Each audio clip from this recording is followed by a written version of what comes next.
Masih bersama saya Rahayu Japar pemirsa, dan berikut kembali kami sampaikan berita Mataram hari ini. Diduga terjebak api, seorang wanita Parubaya di Lombok Barat ditemukan tewas di dalam hutan yang terbakar.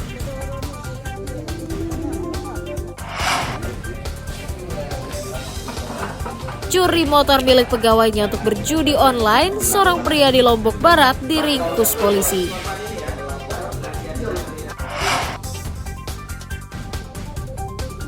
Puluhan koleksi museum asal NTB akan dipamerkan pada acara Islamic Arts Biennale di Arab Saudi.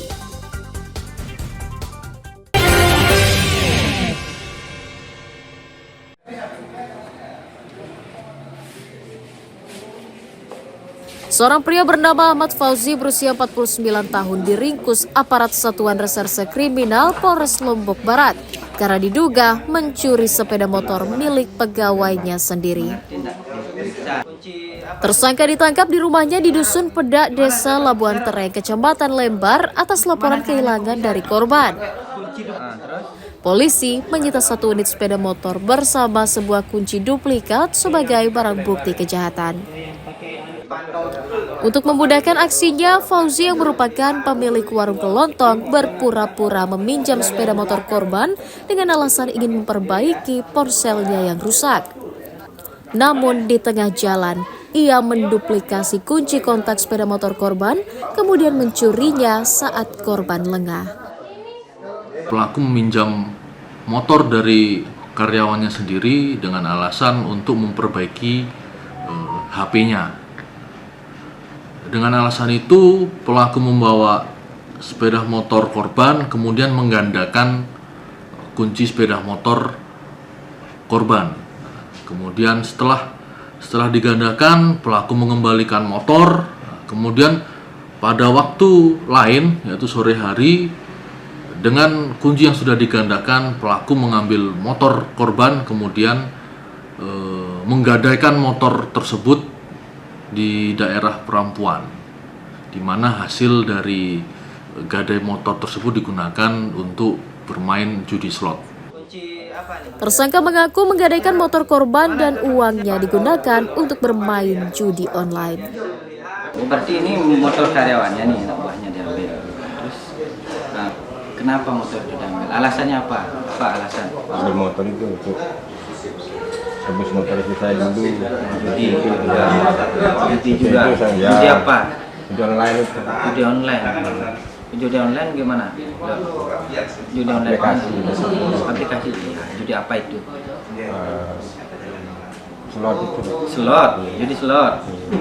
Atas ulahnya, tersangka dijerat pasal pencurian dengan pemberatan dengan ancaman hukuman pidana 7 tahun penjara. Awaludin dari Kabupaten Lombok Barat melaporkan.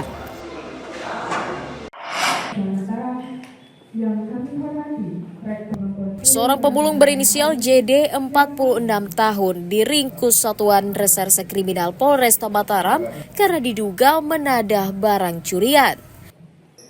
Tersangka ditangkap atas laporan dari 3 perwakilan Banjar atau lingkungan yang kehilangan alat musik tradisional berupa gamelan dengan total kerugian ratusan juta rupiah. Polisi menyita puluhan alat gamelan yang dibeli tersangka dari pelaku pencurian yang masih buron. Kepada polisi, pemulung mengaku tidak mengenal penjual alat musik tersebut. Ia tertarik membeli karena harganya murah yang rencananya akan dikirim dan dijual ke Pulau Jawa.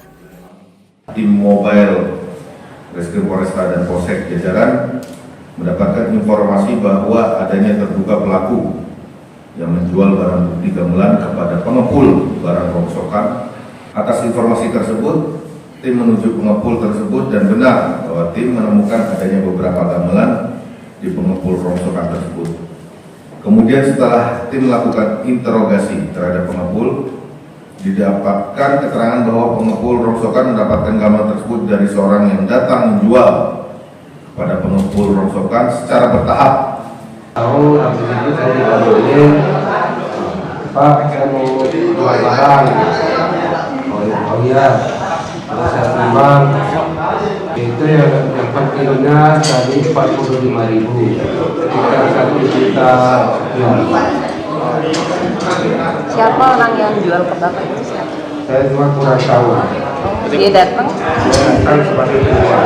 Tidak tahu namanya? Tidak tahu namanya.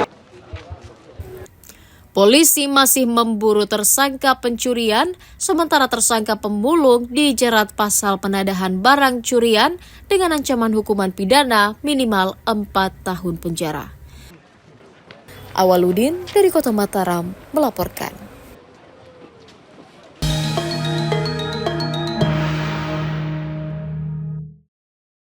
Konstitusi yang Komisi Pemilihan Umum Kabupaten Lombok Timur mengingatkan kepala desa dan lurah agar menjaga netralitas saat pemilihan kepala daerah Pilkada serentak bulan November mendatang.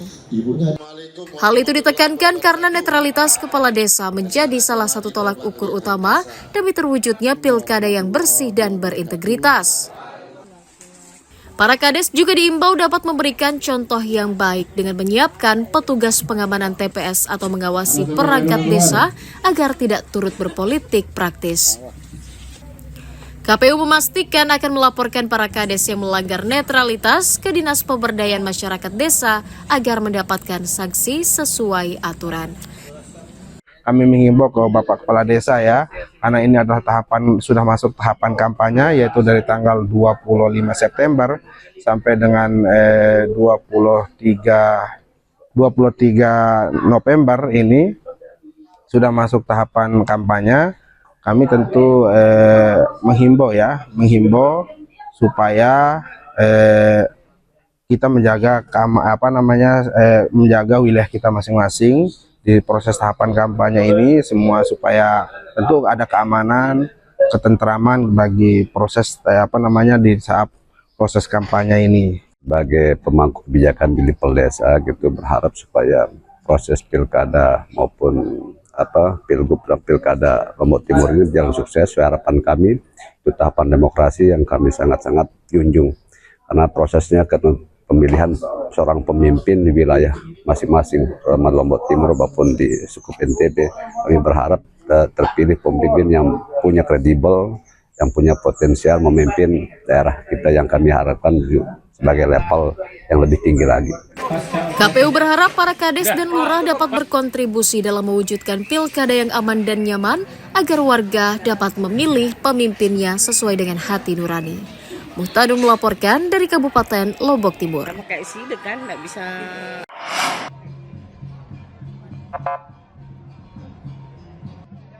Badan Pengawas Pemilu Kabupaten Lombok Tengah menemukan puluhan pelanggaran pada aktivitas kampanye pasangan calon kepala daerah yang mengikuti kontestasi pilkada tahun 2024. Bawaslu mencatat dari total 50 kegiatan kampanye, sekitar 35 kegiatan melampirkan surat tanda terima pemberitahuan atau STTP dari kepolisian. Sementara sisanya diduga tidak mengantongi izin dan tidak dilaporkan. Bentuk pelanggaran yang dilakukan diantaranya paslon menggelar kampanye saat menghadiri hajatan atau undangan pribadi dari masyarakat. Seluruh temuan tersebut akan dilaporkan ke penyelenggara pemilu untuk diberikan peringatan atau sanksi jika diketahui melanggar kesepakatan. Dari semua peserta itu ada 3/2, sementara jumlah kampanye itu melebihi itu. Jadi banyak juga yang tidak tersedia. Kenapa tidak dibubarkan itu kalau yang tak berizin? Sudah disampaikan, diingatkan, akan sampaikan secara tertulis oleh jajaran kami di bawah untuk mengurus CTP menurut ketentuan pasal 36 PKPU 2024. Tapi tidak sampai dibubarkan. Kita ingatkan dulu, untuk sementara ini silakan kami ingatkan dulu. Bawaslu mengingatkan paslon dan tim sukses menaati aturan kampanye yang telah disepakati agar tidak menimbulkan gejolak dan protes dari masyarakat. Lukmanul Hakim melaporkan dari Kabupaten Lombok Tengah.